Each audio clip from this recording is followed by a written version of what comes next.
안녕하세요. 송산 케미TV입니다. 자, 방산주에 관해서 요새 좀 이 영상을 찍고 있는데, 사실 방산주 투자해 놓으신 분들이 많은 생각을 하고 계실 것 같아요. 자, 미증시가 급등하면서 방산주가 급락을 했고, 또 금요일 미증시가 급등을 했기 때문에 방산 관련주들, 즉 러시아 우크라이나 사태가 완화가 되면서 아마 이 미 증시가 올라갔고, 그러고 방산주에는 악영향을 미치기 때문에 방산주가 더 많이 떨어질 것이다. 뭐 월요일날 시초가에 급하락을 할 것이다. 뭐 여러 가지 얘기들이 나오고 있습니다. 그걸 맞출 수 있는 사람은 없어요. 월요일날 미리 갔다 온 사람이 아니면 그 누구도 방산주가 다시 올라갈지, 그러고 다시 급등할지, 또 급락을 할지는 그 누구도 모릅니다. 단지 우리가 봐야 되는 건 추세와 흐름을 봐야 되는데, 이런 거에 관련해서는 제가 이번 전 영상에서 한번 제가 찍어 드렸습니다. 사실 러시아 우크라이나 사태가 만만치 않게 흘러가고, 물론 방산주에 투자했다고 해서 세계적으로 확전이 일어난다거나 3차 세계대전이 일어나길 바라면 안 되죠. 그거는 투자하고는 상관없이 전 인류에 큰 재앙이 되고 있고, 결국 방산주가 잠깐은 반짝할 수 있어도 그런 일이 실제로 일어난다면 실질적으로는 모든 경제에 큰 타격이 오게 됩니다. 자, 이런 것과 별개로 근간에 들어온 뉴스들 몇 가지 살펴보려고 합니다. 러시아 우크라이나 침공에 나토 대원군이 첫 투입됐다는 기사가 오늘 2시 17분에 떴습니다. 아직 자세한 내용은 나오지 있지 않고, 어디까지나 기사기 때문에 무조건 믿고 보는 것보단 참고 정도, 찌라시 정도로 보는 게 맞습니다. 제가 이걸 찌라시라고 하냐면, 실질적으로 완벽하게 이런 일이 이루어지기 전까지 나오는 모든 기사는 참조 정도로 하는 게 좋아요. 저런 일이 터졌구나. 자, 이렇게 생각해 보는 게 맞습니다. 또 러시아 이제 군이 키예프 시내에 드디어 진입을 했죠. 이거 시가전이 확대되고 있고, 이거는 많은 이제 공영방송들이라든가 여러 가지 기사들을 통해서 잘 알 수 있습니다. 이 와중에 미국이 이제 나토 동유럽 병력을 추가로 강화하기로 했습니다. 자, 이게 바이든이 푸틴의 서방 분열은 실패했다고 이렇게 얘기했다는 얘기가 바로 서방에서 똘똘 뭉쳐서 이걸 방해하겠다는 얘기죠. 그래서 모든 나토 영역을 다 방어할 것이고, 나토 동맹국에 추가 병력 지원을 할 거라고 합니다. 실질적으로 발트 3국, 리투아니아, 라트비아 같은 이런 에스토니아 같은 나라들에게 위협이 되는 건 사실이기 때문에 전체적으로 긴장감이 완전히 없어졌다고 보기는 조금 있습니다. 자, 우크라 다음은 이제 우리 차례가 아니야라는 이제 대만의 국민들이 굉장히 불안해 있고, 대만 정부에서는 우크라이나와 우리나라는 상황이 다르다고 걱정하지 말라는 뉴스가 있는데, 어쨌거나 전 세계적으로 정세가 급박하게 돌아가는 건 맞습니다. 자, 금요일 시장에 주식 초고수가 러시아 우크라이나 침공에 방산주의 빅텍을 최고 1등으로 매수를 했고, 그 다음 석유, 퍼스텍, 히림 뭐 이렇게 쭉 매수해놓고, 매도도 역시 빅텍이 제일 많습니다. 자, 그만큼 매수 매도가 많이 진행되고 활발한 어떤 이 거래 대금과 거래량을 보여주고 있는 게 빅텍이죠. 자, 그만큼 방산주에 관련한 종목들은 전체적으로 크게 지금 관심권에 있는 게 맞습니다. 물론 이 관심권에 있다고 해서 크게 올라간다거나 떨어진다거나 그렇게 누구도 알 수 있는 상황은 없어요. 자, 이렇게 보통 12, 3위권 안에 빅텍의 거래 대금이 잡혀 있습니다.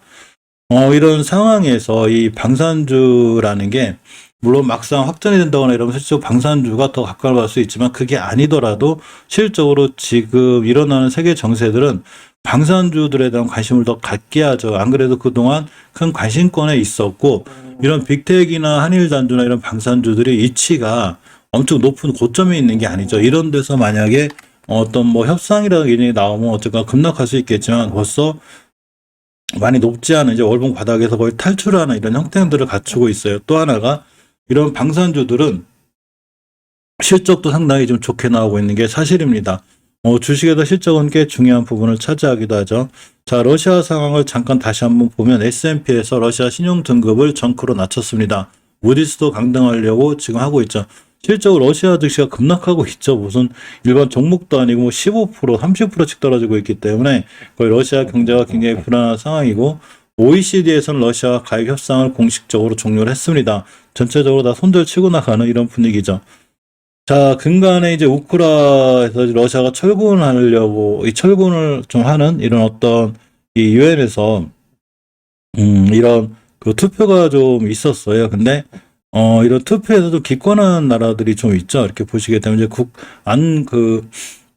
러시아, 우크라이나가 러시아에서 이 철군하는 이런 조금 이 철군에 관해서 있던 이 유엔 결의안이 있었는데, 이런 결의안에서 유엔 안전보장이사회죠. 그래서 이제 당연히 러시아는 자국이니까 반대를 했지만, 좀 특이한 게 이날 인도하고 아랍까지 이렇게 조금 기권을 하는 상황이 돼요. 중국도 당연히 그렇고, 자, 이렇게 보시면, 자, 나렌드리 모디 인도 총리가 평소 돈독한 관계인 블라디미르 푸틴 러시아 대통령과 직접 통화해서 이 폭력 중단할 걸 촉구했지만, 금방 말씀드린 유엔에서 이런 국가안전보장이사회에서 이렇게 대제 이 러시아 제재를 하는, 여기서는 기권을 하는 등 한 발 빼는 모습을 보이고 있습니다. 당연히 중국도 러시아 편이라기보다는 당연히 기권하고 있고, 자, 이렇게 유엔 안보리가 뉴욕 본부에서 긴급 회의를 갖고 미국이 작성한 결의에 대한 표결을 실시했는데, 자, 11개국이 찬성, 4개국이 기권, 뭐 이렇게 했습니다. 당연히 러시아는 이제 거부권 행사했고, 중국, 인도, 아랍에미리트 네 나라가 다 기권했다는 얘기죠. 자, 그만큼 확실히 100% 우리 편은 없는 미국 입장이 됐습니다. 자, 이런 입장에서 좀 증시가 어디로 흘러갈지 모르고, 방산주 같은 경우에 이때 올라간다 떨어진다를 말씀드리는 게 아니라, 국제적으로 지금 전쟁에 관련한 이슈가 있기 때문에 어느 정도는 추세를 유지하고 있는 상황이죠. 물론 뭐 협상하고 전쟁 풀리고 나면 급락할 수도 있긴 하지만, 그렇다 하더라도 방산주에 대한 관련한 관심은 꾸준히 갖고 있는 게 당연히 좋아 보이지 않을까 좀 생각해 봅니다. 사실 예전에 엄청나게 크게 급등한 적이 있는데, 이제 북한이 뭐 남북연락 사무소 폭파하고 막 이럴 때 이제 크게 올라갔어요. 북한과 관련해서 잘 올라가죠. 그렇지만 지금 세계적으로 이슈가 있는 이 와국에도 예전에 뚫어줘야 될 자리들을 뚫고 나가고 있는 거라, 아직 크게 너무 실망하거나 이렇게 보기는 굉장히 힘듭니다. 자, 근간에 하나에어로스페이스가 엄청난 호실적을 보였습니다. 자, 하나에어로스페이스가 자, 호실적으로 굉장히 보였습니다. 4분기 영업이익이 전년 동기 대비 6.5% 늘어났고 813억을 기록했습니다. 굉장히 호실적이죠. 자, 그러면서 이제 하나에어로스페이스가 올라가는데, 역시 당연히 방산 관련주로 잘 연결이 되어 있고 월봉에서도 추세가 틀어서 돌아 나가고 있는, 자, 이런 분위기가 됩니다.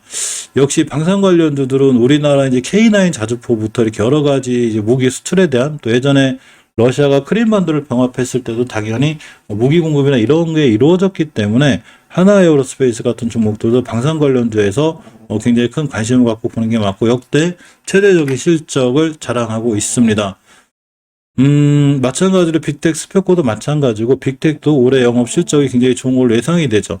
작년에 673억이던 이 매출이었는데 벌써 1월, 2월, 3분기만에 다 넘겨버렸죠. 그러니까 올해는 무조건 작년 대비 엄청나게 좋은 호실적이 기대가 되는, 자, 이런 상황입니다. 어쨌거나 이렇게 이 월요일에 대한 걱정들이 많이 있는데, 막상 시장을 열려봐야 하는 거고, 자, 한일단도를 비롯한 이런 모든 친구들도, 이 친구들 영업이 엄청나게 폭발적이진 않지만 어쨌거나 해마다 꾸준한 영업 실적, 좋은 영업 실적을 올리고 있습니다. 자, 이 와중에 일본에 있던 일본 이제 기사인데요. 실적으로 일본기 그 선박인지 아닌지 모르지만 어쨌거나 이 에이미언 이마라베시의 해운회사가 26일 자사소의 화물선이 나무라키니의 이름이 이게 우크라이나 남부 오데사주 항구 근처에서 25일에 포격되고 손상됐다고 밝혔는데, 이 와중에 이제 필리핀 남성 31명이 부상됐다는 정보가 들어왔습니다.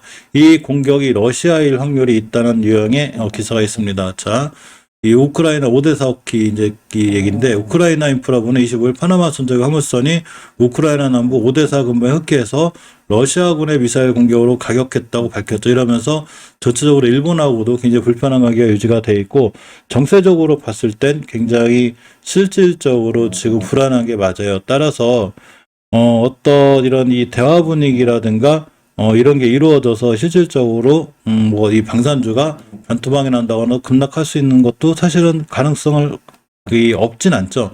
자, 그렇지만 지금 국제정세 자체가 전쟁에 굉장히 민감해 있고, 자, 이렇게 돼 있기 때문에 막상 너무 실망하기보다는 어떤 본인만의 기존 손절 라인을 잘 잡고 대응하는 게 중요합니다.